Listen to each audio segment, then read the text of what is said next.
the Baen Free Radio Hour.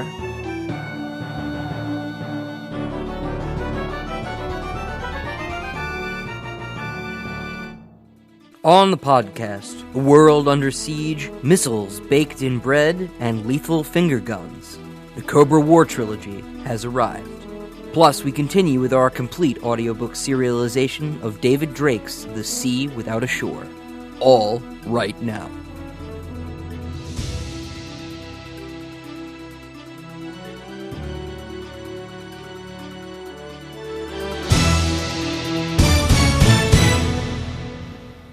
Welcome to the Baen Free Radio Hour podcast. It's an honor to have you along.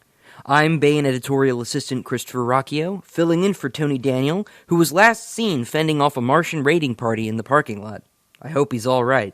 This time on the podcast, we have an interview with Timothy Zahn, the author of this month's omnibus volume, the Cobra War Trilogy, containing novels Cobra Alliance, Cobra Guardian, and Cobra Gamble.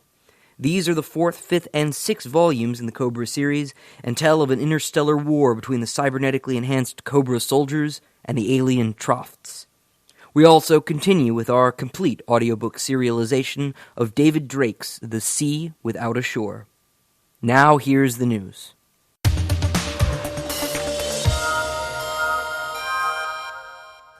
We've got the month's new free fiction and nonfiction pieces available now on Baen.com. First up, we have The Science of Dr. Gribbleflots by Rick Boatwright, a fascinating look at the real 17th century science behind the alchemist hero of the upcoming Ring of Fire novel, 1636, The Chronicles of Dr. Gribbleflots, which he co-authored with Karen Offord. If you've ever wanted to learn about the crazy world of early European chemistry, Rick Boatwright will get you off to a great start. And in the fiction department, we have something of a curiosity for you. A very curious curiosity indeed. Available now, live and in color, we have the first part of Frederick Turner's epic science fiction poem, Apocalypse, for your enjoyment. You heard that right. This is an epic poem, ladies and gentlemen. A poem, in the proud tradition of the Iliad and Beowulf, no less, detailing humanity's brave struggle in the face of the end of the world.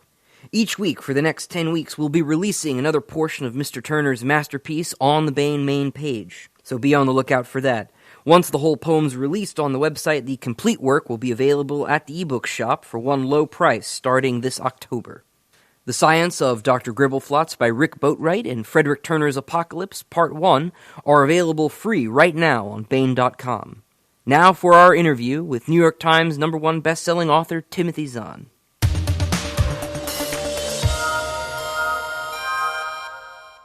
I'd like to welcome Timothy Zahn to the podcast. Timothy Zahn is the Hugo Award winner and the author of the New York Times #1 best-selling Star Wars novel, Heir to the Empire, which was, incidentally, the first book I ever purchased, so you can imagine what this is like for me right now. Born in Chicago, he earned a B.S. in physics from Michigan State University and an M.S. in physics from the University of Illinois. He sold his first story to Analog in 1978, and immediately attracted attention as a new writer of science fiction based on real, cutting-edge science. Baen published his original Cobra trilogy in one volume, and now the long-awaited second Cobra War Trilogy is new in one combined volume this month from Baen. Mr. Zahn has written over 50 novels, including the popular Conqueror and Dragonback series, as well as the Manticore Ascendance series with David Weber and Tom Pope, and Cobra Outlaw, the 8th book in the Cobra series. Welcome, sir. Hello. Thanks for having me. All right, thanks for being here. First question, just as an icebreaker for those who don't already know, what exactly are the Cobras? They were warriors who were designed to be kind of guerrilla forces. The dominion of man, the human occupied space, had been invaded by the alien Trofts. A couple of their worlds had been conquered and taken over. The Cobras were to be dropped into the occupied planets and form a core for resistance. Since lugging around a rifle or a blaster or whatever is kind of obvious when you're in enemy-controlled territory, the Cobras had their weapons implanted into their bodies. So they had two fingertip lasers, metalwork lasers, and an anti-armor laser down the left calf, sonic weapons, bone laminae for strength, a servo motor system for extra strength and agility. And The big key to all this was a little a nanocomputer implanted at the base of their brains that could take over the whole servo network, so you could have pre-programmed reflexes, combat reflexes, and targeting and all of this.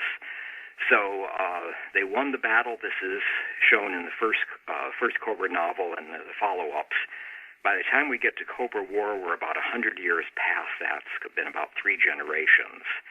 And they didn't know what to do with the Cobras after the war, so they sent them out with a colonist group past the Troft assemblage out to some worlds that were habitable that became known as the Cobra worlds.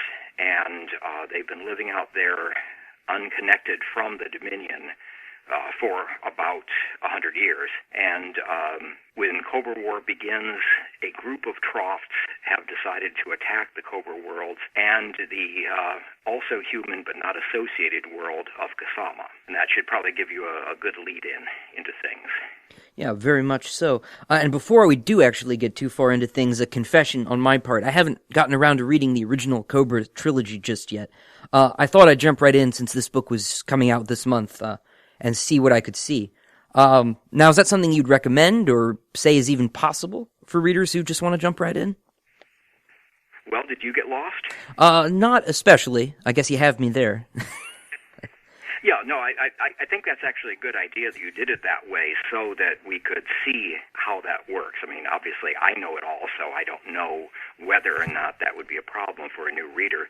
But I was careful to put in enough background and layer in enough exposition that it might be a little confusing at first, but within a couple of chapters, you should be able to pick up the general gist of things and get going with it. So it's nice historically, so you can to see where the Moreau family came from and how this all came to be, but it wouldn't be entirely vital and necessary. Right. Well, I didn't have too much trouble, but I was just wondering, because you pick up things sitting in the office. I feel like I've read several of these books from all of our authors that I haven't even gotten around to yet, so I don't know how much was just my daily experience informing what I knew already. I think it's certainly helpful to start with the original trilogy, but again, you can probably pick things up without too much trouble. And that I'd recommend going back to the originals just so you can see how this all came about. Oh, I plan on it. And you should too, everyone listening. Now that I got that off my chest, though, let's talk about our heroes. One of the things I really liked about this trilogy is that it focuses more on the family aspect of our heroes. Specifically, in the first book at least, on the mother-son team of Jin and Merrick Moreau. The Cobra series has always been about the Moreau clan, but it's my understanding that this is the first time the series has really moved into this sort of multi-generational dynamic. Having a mother-son team head up an action story is very unusual, at least in my experience. What inspired you to have this sort of dynamic, and what do you think it brings to the trilogy? Well, as you say, the story's always been about the Moreaus. Johnny Moreau was one of the first Cobras. In fact, he started as a short story or a novelette in Analog called When Johnny Comes Marching Home that was supposed to be an analog to returning war veterans who people were afraid of, and double in this case because the Cobras couldn't have all of their weapons taken out of their bodies. So they were soldiers who were coming back home armed. And, of course, most of them just wanted to go back to their lives, but there was still a certain amount of fear in their communities and such. Started out at one novelette, grew to 2, and then Jim Baen and Betsy Mitchell asked me to do a novel or 2 or 3, and that's where the first ones came from. But they were all focusing on a given generation. You had Johnny Moreau in the first book, his sons in the second, and then his granddaughter in the third. This one, when we started this Cobra War, I wanted to do a little bit different. I wanted a trilogy that, instead of spanning 3 generations, is a current day within a few months time span of just the whole war. And because I had Jin and her husband and her 2 sons and her daughter, 4 of which, except the daughter, were Cobras, it made sense to put them all into the mix. And just the way the logic of it worked out, Jin and her son Merrick are the 2 who wind up going to Kasama in the first book, and then we follow others of the family as the trilogy progresses. There were more than 20 years between the publication of Cobra Bargain, the last of the original trilogy, and Cobra Alliance, the first of this new one. Why such a long separation? Do you have a plan for what would become the Cobra War Trilogy later on? Or was it just something you decided to revisit, an old project 20 years later? I probably would have gone back, except this Star Wars stuff kind of intervened. And it kind of kept me busy for about 20 years, that and subsidiary works. What happened with Cobra War was, I think Jim Baen had some kind of a poll up online asking what people would like reprinted. And my Black Collar books and the Cobra books were high on the list. So he approached me, or they approached me to possibly do some new Cobra books. That was the first time in years I'd even thought about revisiting that, but it was seemed like a good idea. And as I worked on it, this is what I came up with. Let's stick with one generation for this and just focus on actual war and battle. Gotcha. So it sort of grew in the moment later on. The seeds weren't completely planted the whole time. Oh, no. I tend to be focusing on one or two books down the line, and typically, let's see, at the moment I think I've got 5 books on contract, maybe more. So I've got a couple of new projects in mind, but they're way back burner at this point. And as I say, new Cobra books were not even on the stove for most of that 20 years. Gotcha. Just curious, more on those new ones in a minute. When we pick up the story in Cobra Alliance, the Cobras find themselves somewhat on the outs with the government of their worlds. They're seen as a bit obsolete or unnecessary. We've touched on this a little bit already, but can you tell us a bit more about why that is and how it came to be this way? It just seemed to me, following typical politics, there are always going to be some people who are very supportive of the military, and there will be others who, against all evidence, think the military is either too large or unnecessary. And especially in the Cobra World's case, they hadn't really had any kind of an enemy for quite a while. They'd had a run-in with Kasama that's detailed in the 3rd book, Cobra Bargain. But the Kasamans didn't know where they were, couldn't get there. The local troughs were being friendly and trading partners. And why do we need a military anyway? So I thought you're going to have some people who say a military is a deterrent, that's why they're being so nice to us. Other people saying they will be nice to us whether we have a deterrent or not. You get echoes of this in a lot of our own politics. You have strong military supporters, and you've got people who think this is the source of all evil in the world, and other things like that. So I would just project that onto the Cobra World's politics. Following off of that for a moment, if we can go back, we talked about the original novelette you wrote where these soldiers are coming home and they just want to live their lives, but people are afraid of veterans.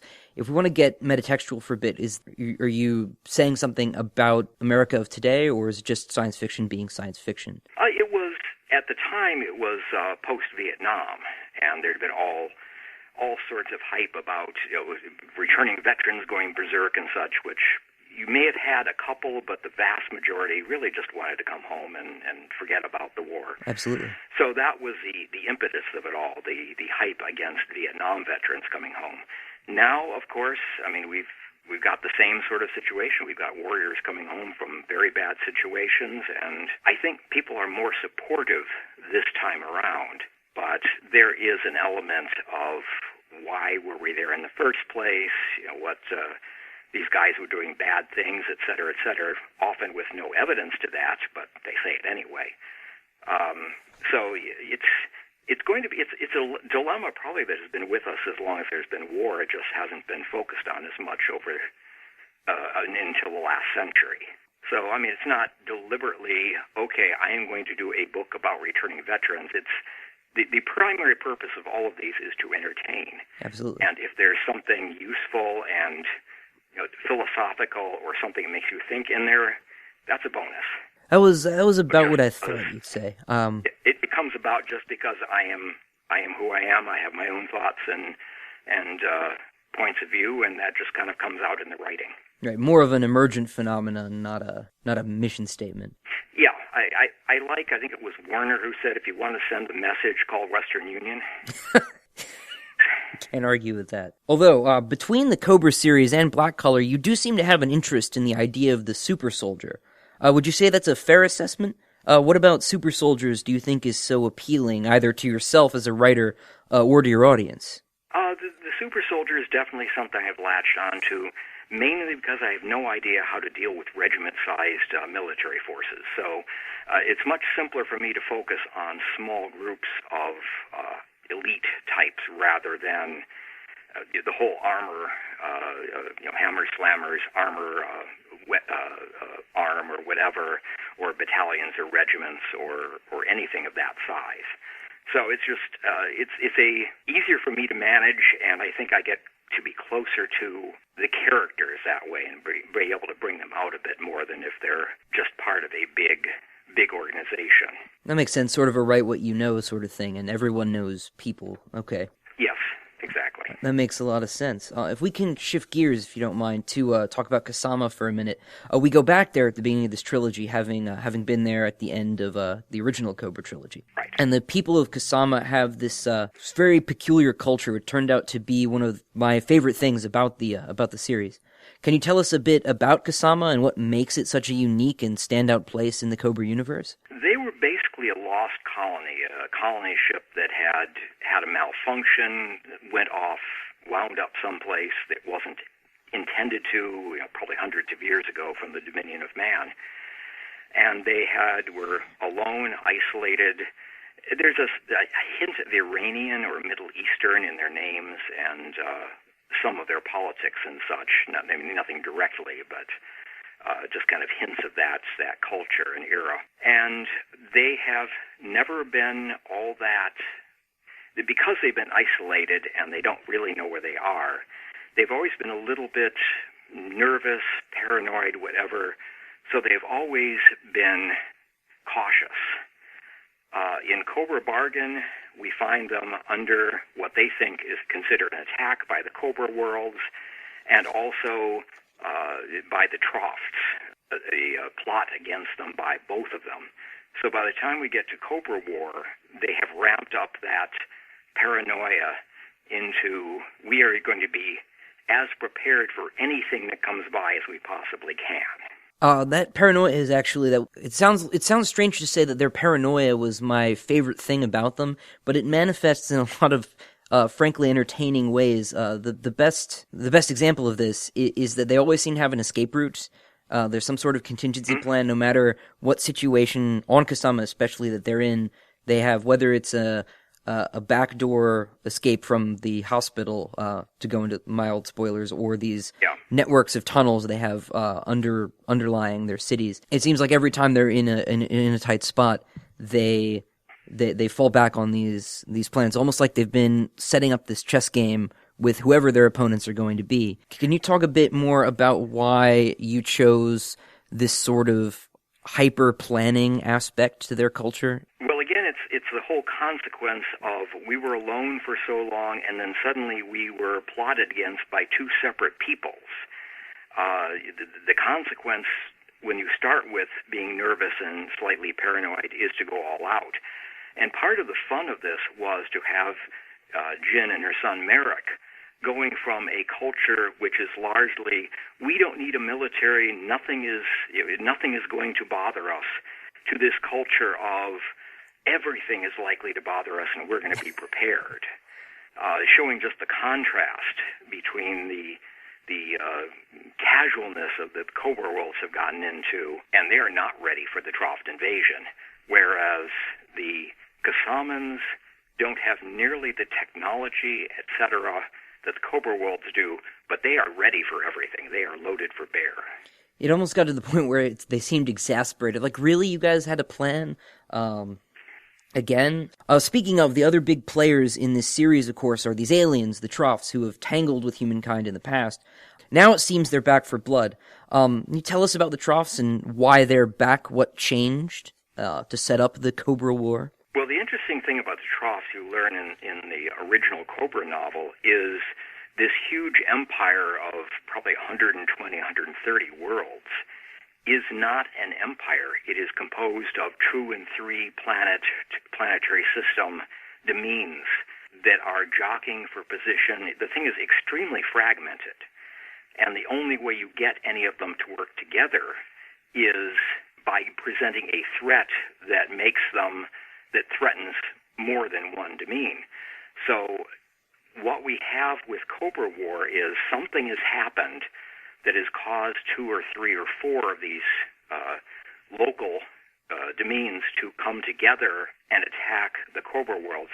And you don't really know why until the Cobra Rebellion trilogy, which I'll be finishing the 3rd book really soon, real soon. But that is where we start figuring out how all this is going on, what is going on, and figure out a way to get ourselves out from under whatever the problem is. I won't be any more specific than that. Oh yeah, please don't. I don't want to ruin the surprise. Would you describe them then as a bit feudal, or?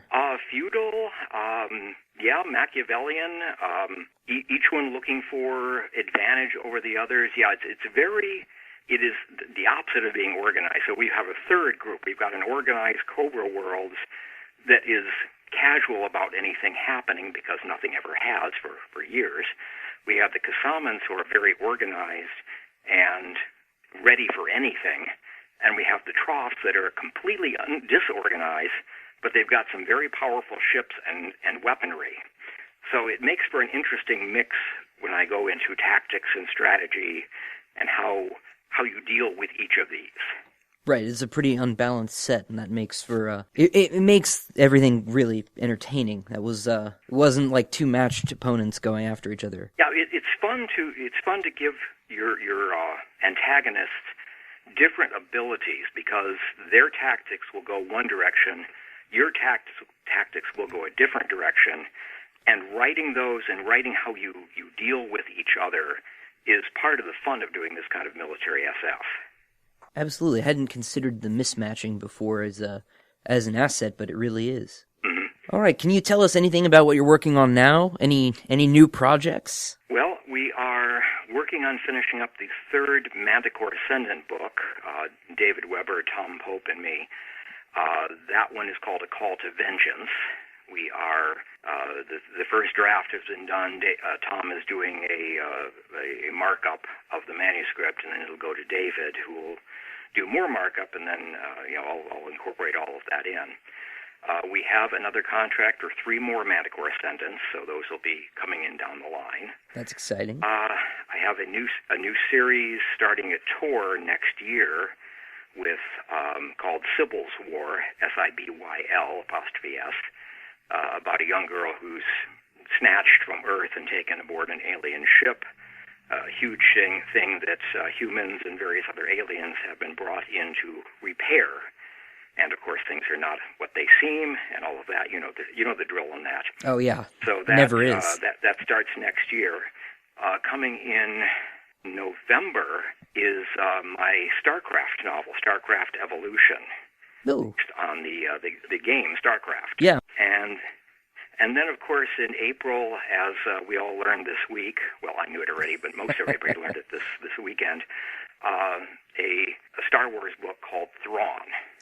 That's the big one. It'll be a prequel book to his appearance in Season 3 of Star Wars Rebels, the TV show.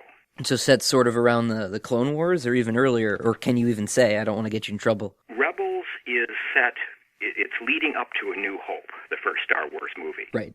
So it is a few years before. So it's between Clone Wars and the classic Star Wars movies is where Rebels is set. Gotcha. So that is where Thrawn his appearance is set in the show, and where the novel will be. All right, early days of the Empire then. Very exciting. Yes. All right, I won't harp on that too much, though. I know how Disney and Lucasfilm can be about spoilers. Well, you're welcome to harp. I just can't harp back because I can't say anything more. Well, I was very excited to see it all the same. Like I said earlier, Heir to the Empire was, I think, I'm about 90% sure, the first book I ever bought. I must have been 5 or 6. I stopped going to libraries because I had gotten a book someone had sneezed in or something. It was gross, so I started buying my own books, and that was the first one I shelled out for. So it's been a real pleasure talking to you today, sir. All right, and that just about wraps it up. Once again, the book is the Cobra War Trilogy, and it's available now from booksellers everywhere. Mr. Zahn, thanks for taking the time to come out and talk with us. Thanks for having me. Have fun.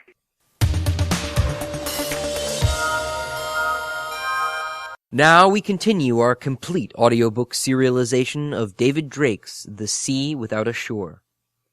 It seems Cinnabar's chief spy master is a mother also, and her son is determined to search for treasure in the midst of a civil war.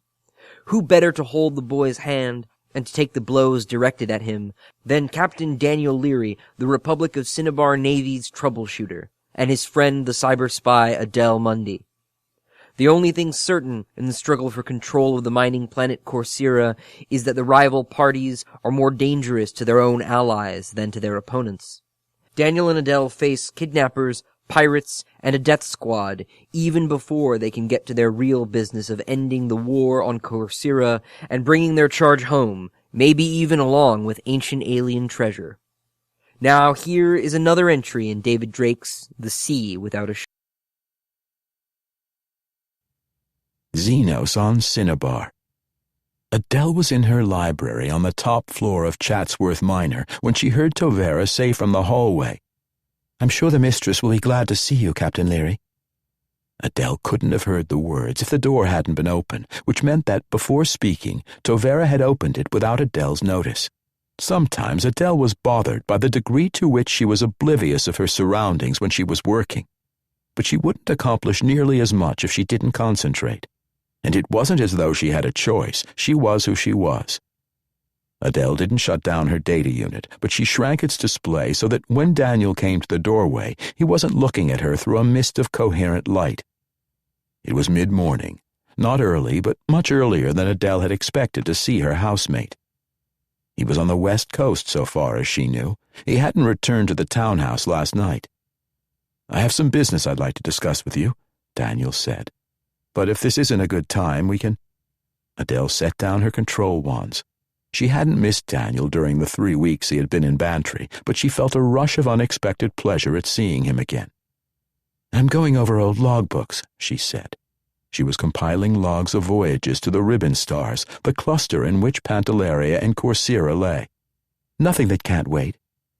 Daniel entered the room and closed the door, then looked around. "I don't come up here very often," he said. "This is the library," Adele said with a deadpan expression. "The suite on the floor below is my living quarters, and no, I don't see much difference in the piles of books and records either. Is there a chair? There." She pointed. "Just put those chip files on the floor. They should have kept dust off the seat at any rate." Daniel lifted the stack of frames into which chips, those on top appeared to be transcriptions of local histories, were clipped. Instead of transferring them to the floor, he sat holding them in his lap. He seemed to be ill at ease. "Tom Sand asked me to transport his stepson to Corsaira to hunt for treasure," Daniel said, packing a remarkable amount of information into a few words. "I've agreed to do so, barring unforeseen factors." Strictly speaking, there wasn't a question in what Daniel had said, but even Adele's doubtful social instincts told her that she had to respond. "I wasn't aware that Mistress Sand had a son," she said, expanding her data unit's display and switching to public records on Bernice Sand. "I know almost nothing about her except as it directly affects me." Adele's ignorance of Bernice Sand's private life was a matter of choice. She didn't want to know anything that Bernice didn't choose to tell her. She hadn't delved into Daniel's background either, though she was pretty sure that she wouldn't have learned anything of significance if she had. Daniel was politely reticent about the names of women with whom he had been intimate. She couldn't think of any other subject on which a simple question to him would not have brought an equally simple answer. And courtesy aside, Adele wasn't sure Daniel remembered many of the names. She knew quite a lot about Daniel's sister, however. Deirdre would probably be surprised to learn how much information Adele had amassed about someone who was wealthy and notably cautious. "Mistress Sand has been looking for investors," Daniel said. She doesn't know her husband has come to me. Tom is afraid that the boy, well, he's 27, older than I am, will be killed by any captain he can hire to take him to Corsaira in its present condition." Adele sniffed. "In the present situation," she said, "Rickard Cleveland," the name was readily available, "and anyone accompanying him will be in a great deal of danger, leaving aside their personal motives." She checked her data on Corsaira again and raised her eyes to Daniel's. "I would not advise that we take the Princess Cecile to Corsaira. Even though she is a private yacht at present, both parties would certainly view her as a Cinnabar warship, as she has been often enough, of course. The Pantalarians have sent 6 destroyers with their expeditionary force. The independence movement has a single destroyer manned by Pantalarian exiles. A corvette like the Sissy would make a significant difference in the power ratio in either direction. The Princess Cecile, commanded by Captain Daniel Leary, could make a great deal of difference." Adele didn't add that because it would have been boastful. The Sissy was more her home than this family townhouse was, and because Daniel already knew that. "I'm going to check with Mon," Daniel said. "Bergen and Associates refits a lot of small freighters, and he'll be able to direct me to a solid ship." Mon had served under Daniel as a lieutenant in the RCN. Adele believed that most people were superstitious, but spacers were more stubbornly convinced of their foolishness than she had seen in most other occupations. When bad luck got Mon a reputation for being a Jonah, Daniel had made him manager of Bergen and Associates, the small shipyard which Daniel's Uncle Stacy had willed to him. The art had flourished under Mon's direction. Daniel's kindness to a friend and associate had been good business financially. "I'll need to discuss this with Mistress Sand," Adele said neutrally. She didn't bother to add, "if that's all right with you." Daniel had come to her with the problem, so he expected her to use her own judgment about how to deal with her end of it, which was primarily information gathering. Adele assumed that Tom Sand felt the same way, but she didn't care. What he said to his wife Bernice was his own business. What Lady Mundy said to Mistress Sand, who directed Cinnabar's intelligence agents, was Lady Mundy's business alone. And of course, Daniel said, Cleveland himself probably doesn't know about our involvement. "I think we should talk to him together, but I'd rather you set up the meeting through his mother." He raised an eyebrow in question. Adele nodded crisply. "Yes, I'll take care of that," she said.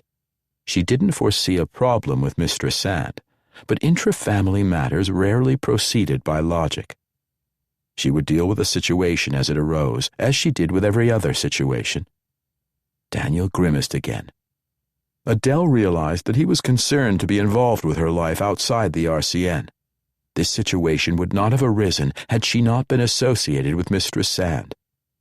"Look, Adele," he said, forcing himself to look at her instead of out the window toward the head of the cul-de-sac on which the townhouse stood. He probably couldn't see the tram stop there unless he stood up. "I said I'd do this for Sand because he's a good fellow who needed help, and because I thought it was maybe something that you'd want done. But if you think it's a bad idea for any reason, I'll see Sand and shut the business off to his face." Adele shrugged. "I do want it done," she said, then smiled. "As much as I want anything done, of course. There are doubtless factors which we don't and can't know at present, which could make this a very bad idea." She smiled more broadly, probably as much of a smile as she ever showed the world. "On the other hand, unpredicted factors can have good results, too. I had many valid reasons for choosing to study at the academic collections on Blythe when I was 16, but they did not include getting me off Cinnabar ahead of the proscriptions in which the rest of my family died." Daniel laughed and rose to his feet. "Well," he said, "I hope we won't learn that we lifted from Cinnabar just before the revolution in which all noble families were massacred. But other than that, I'll remain optimistic." He nodded to her as he opened the door. Hogg and Tovera both waited at the stairhead, good servants waiting for their master's instructions. "I'll talk to Mon," Daniel said over his shoulder. "When I've got that nailed down, we can see about Cleveland and what the bloody hell he's got in mind." "Yes," said Adele, which meant she needed to talk privately and in person with Bernice Sand. She keyed in Mistress Sand's private contact address. Chapter 4. Xenos on Cinnabar. The doorman bowed Adele into the lobby, where a cadaverous man in black, probably the club secretary rather than a lower functionary, waited behind a lectern. "I'm to meet Mistress Cleveland for lunch," Adele said, using the name she had been given. "My name is Mundy." The secretary checked the display built into his lectern, then raised his eyes and smiled falsely. "Why, yes, Mistress Mundy," he said, tapping a call button. A boy, if he was older than 16, he was badly undernourished, came out of an alcove behind the secretary, buttoning his coat. "Daniel will take you back. The grey room, Daniel." Adele avoided blinking, though the boy's name had been a surprise. Daniel wasn't an uncommon name, of course, but that was looking at the matter logically. The Oriel Club was old, but it wasn't one that members would mention when they wanted to impress other people.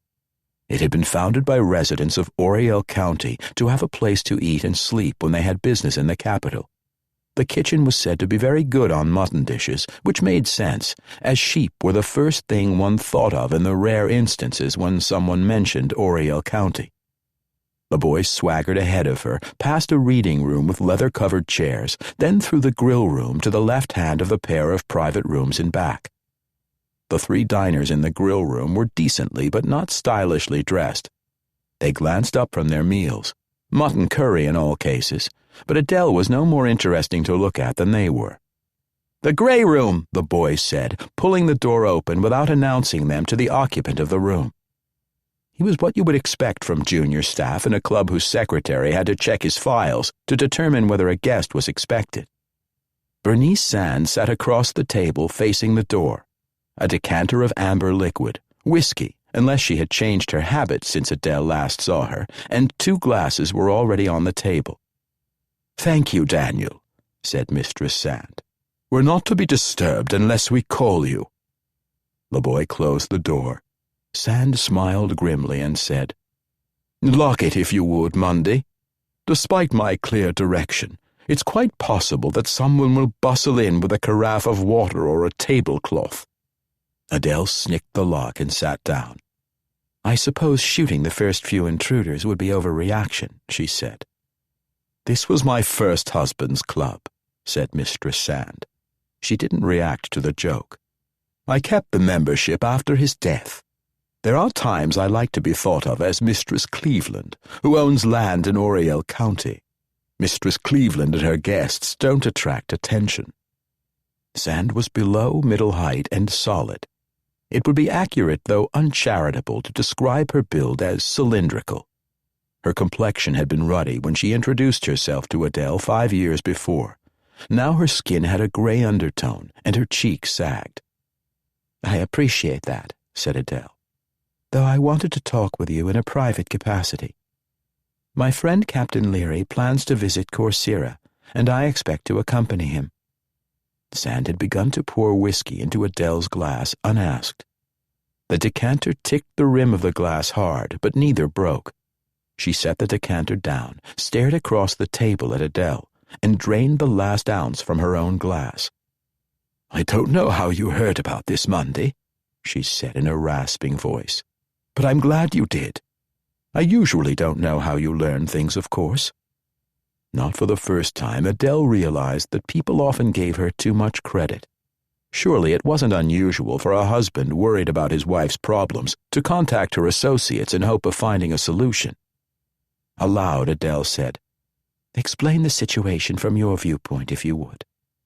The way Mr. Sand answered that deliberately neutral request would tell more than the facts of the situation, for which Adele had many objective sources.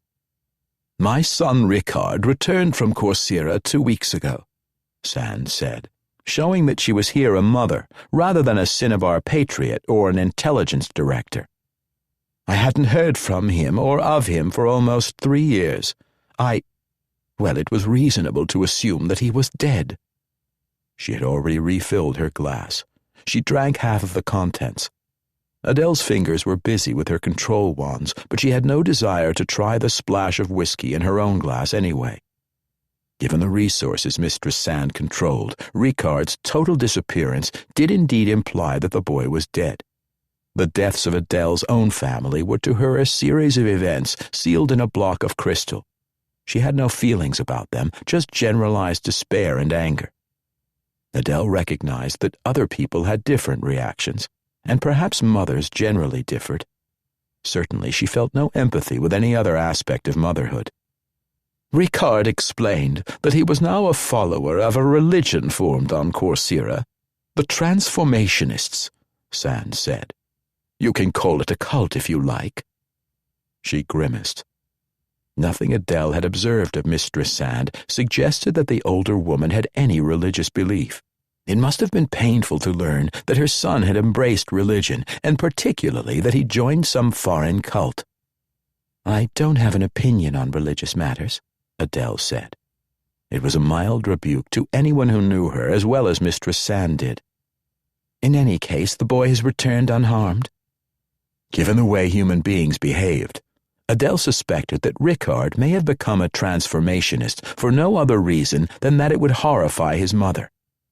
Well, that was better than him becoming a traitor to Cinnabar, which might as easily have happened. Sorry, Mundy, Sand muttered, taking another drink. Yes, quite unharmed. Elements on Corsaira have declared the planet independent from its homeworld, Pantelleria, and the Pantelerians have sent a force to regain control. I suppose you know all about that.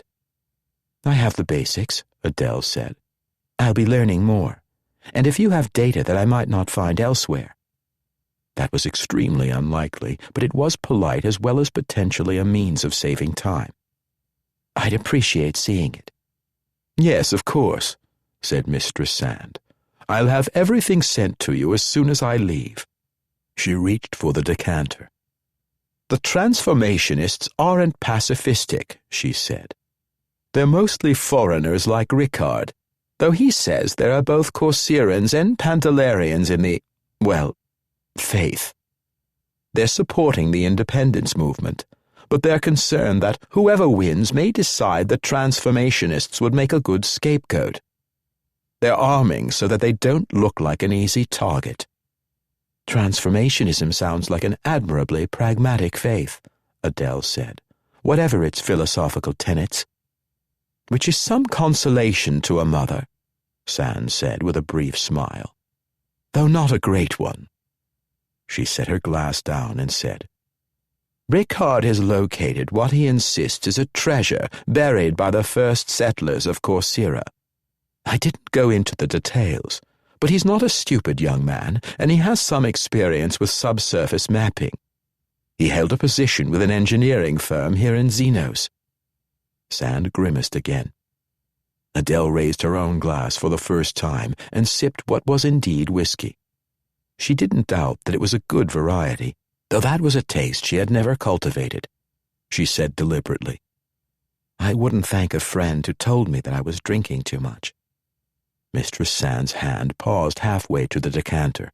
She blinked, as though she had just awakened to find herself on the Pentacrest, stark naked and singing The Banner High, the Alliance anthem.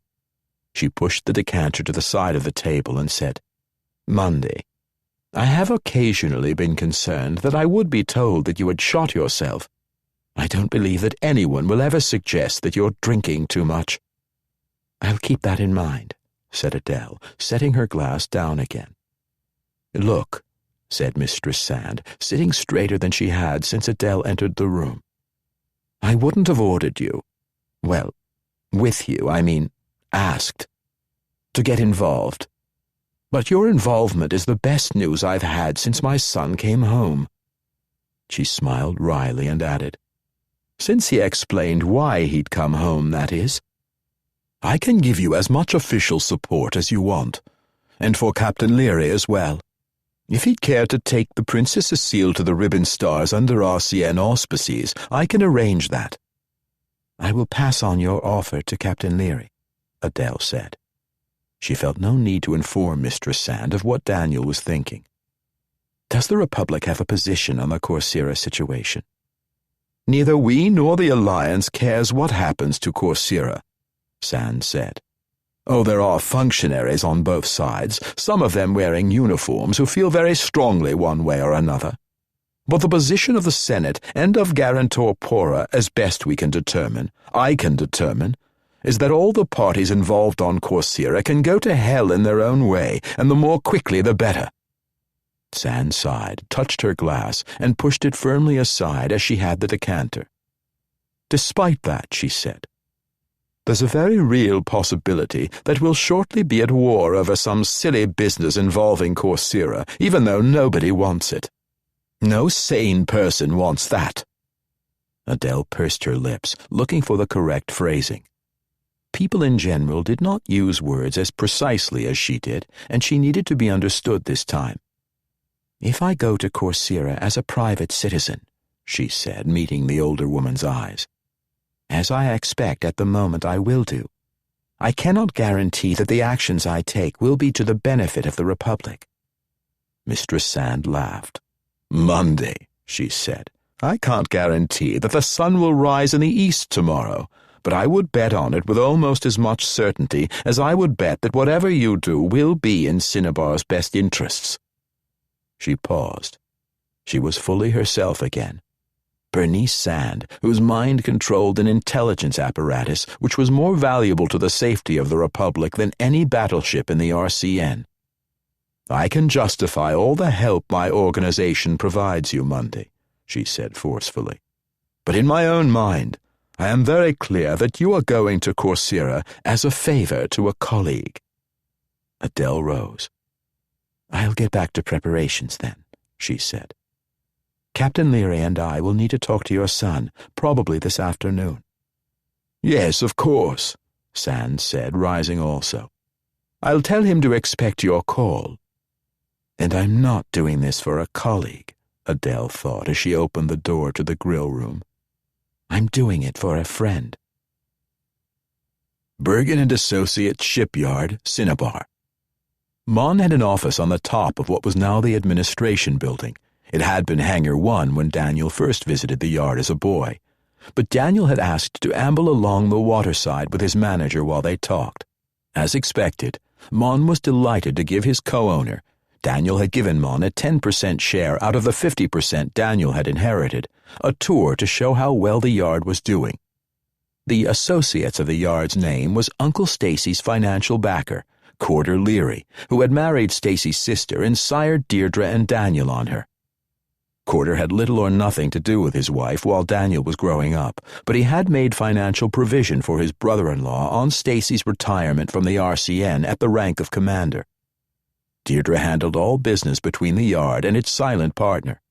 Daniel preferred not to deal with his father, and to the degree that Mon cared, Daniel wasn't sure that Mon even knew the full ownership arrangements. He was probably pleased as well. "We're replacing all her thrusters," Mon said, gesturing to the Eswal, a small freighter in dry dock. 3 or 4 might still pass, but the new owner plans to trade in the Nugget cluster, where his own crew will have to handle the refits. He wants to put the first major overhaul as far into the future as he can. Daniel nodded approvingly at the work. 6 of the Eswal's 8 thrusters were on a flat car beside the dock, and the crane was winching up a 7th to join them. Several of the dock workers were missing limbs. Mon had continued Stacy Bergen's practice of hiring former RCN spacers, particularly those who were no longer fit for interstellar service. As with Daniel's decision to appoint Mon as manager, it was an act of kindness which had proven to be extremely good business. "It's always a pleasure to see how well things are going," Daniel said. He beamed at the bustle. The Bergen yard had gotten more than its share of Navy work during the war because employing injured veterans had protected it against the loss of workers to man the fleet. Things didn't seem to have slowed down since the Treaty of Amiens, though. "But I came here primarily to pick your brains about a ship. I'd like to hire, or buy, perhaps purchase would be a better idea, a well-found freighter of 1,000 tons or so. You know, a tramp that a crew of 6 could work, but with cabin space for 20. Mon looked at Daniel and rubbed his cheek. His black hair was receding, but he had begun wearing fluffy side whiskers which merged with a magnificent mustache.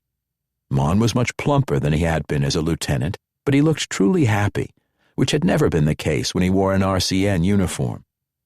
"Well, I tell you, sir," he said, "I've got 3 ships myself that'd fit, though only 2 of them are on Cinnabar right this moment. I own them, bought them out of my share of the yard's profits and fixed them up. You can have any of them for a florin. Buy or rent, I don't care. It'll be a pleasure to turn her over to you." Daniel frowned. A nearby tramp tested its intake pump by running up to high flow and exhausting the reaction mass back into the pool. The roar gave him time to think.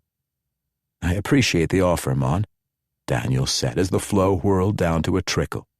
"But that's scarcely necessary. I realize the price of shipping has gone up considerably since the treaty, but, well, from the yard alone, my income is very substantial thanks to your good management. Which ships are on Cinnabar now?" Mon grimaced as he thought. "Well, one is the Golgotha Dancer," he said. "She's the one I'd recommend. 1,200 tons, 2 antenna rings, of course, but I just replaced her high drives. Right now she's in Portola, on the east coast, loading a cargo of fusion bottles for Chateaubriand. But we can land them back on the dock in 6 hours, that's no problem." "She's just the sort of ship I have in mind," said Daniel. He'd need to look over any offer before deciding, but he trusted Mon implicitly on the freighter's soundness. "And the other?" "She's the Kaisha, right over here in the end berth," Mon said. He gestured forward and set off down the track around the pool. 1,200 tons, 2 antenna rings again, but she turns like a cat. I've never seen a ship so handy. In civilian service, of course. Warships had large crews, which made them handier than merchant ships even with the same rigging, and generally warships mounted more masts than civilian vessels also. A starship's rigging was fully automated, but anyone who expected thousands of valves and pulleys to work perfectly in service was a fool. Ships lifted and landed on pillars of plasma, and they passed through atmospheres which had their own corrosive possibilities. Without riggers on the hull, a ship would soon become mired in the matrix and eons away from anywhere her captain wanted to be. "What is her crew?" Daniel asked. What must be the Kaisha came in sight at the edge of the inlet channel to Lake Xenos. His first thought was disappointment. The freighter had a rusty, bedraggled look. But that again was a matter of crew size. Much of a warship's exterior maintenance was busy work to keep the crew occupied when the vessel wasn't in the midst of a battle. "I run her with 10, Mon said. Well, 9 most of the time, if I'm honest. You can sling hammocks for 20 easily enough." They were approaching from the bow, so the nose turret with its single plasma cannon was visible. Daniel nodded toward the gun and said in a neutral tone, "What does she mount?" "A 50mm high-intensity piece," Mon said. "From an Alliance pirate chaser originally, I'd guess, but I took her off a freighter out of Trobriand that I was scrapping." He pursed his lips and looked at Daniel. "Look, sir, I know that's a pop gun, but this is a civilian ship, and that's all her frames will take in real use. You won't find a freighter under 5,000 tons which can handle as many as a dozen rounds from a 4-inch gun without starting all her seams." Daniel laughed. "Much as I'd like you to be wrong, Mon," he said, "I know that you're not. And I'm trying to look inconspicuous on this business, so fitting destroyer armament would be a bad idea even if we could." Now that they were standing on the dock alongside, the Kaisha had a sharp, eager appearance. Sure, her hull was streaked with rust, but her rigging was taut and her antennas were straight, with no signs of kinks which would keep the sections from nesting properly within one another. "Say, there's one more thing," said Mon. "You remember the Milton?" "Why, sure you do. You captained her in her last fight, so sure you do." "Well, she was scrapped right here when she got back to Cinnabar. I put her command console in the Kaisha when I was refitting her. A heavy cruiser's console is really too big for a 1,200-ton freighter, but the price was right." Daniel had started down the catwalk to the ship's own boarding ramp. He stopped, put his foot back on the key, and turned. "You don't bloody say," he said. "You don't bloody say." Mon, startled by Daniel's vehemence, said, "Well, the console was first-rate, even if I hear that the ship was an abortion, 8-inch cannon on a cruiser hull." "You didn't hear me say the Millie was an abortion," Daniel said. "Why, she slugged it out with a battleship, and it was the Millie who sailed home." He caught himself. Sailed home, yes, but under a jury rig and missing her hull aft of frame 260. She was scrapped when she got home because that was the only option which made economic sense. "Never mind, Mon," Daniel said. I'll take the Kaisha." He cleared his throat in embarrassment. "Pardon if I sounded a bit heated. Well, as you say, the Millie was my command," and he beamed at the freighter. "The cruiser console may cramp the bridge somewhat, but it has full controls and display on the aft side, and that will be the perfect location for my communications officer."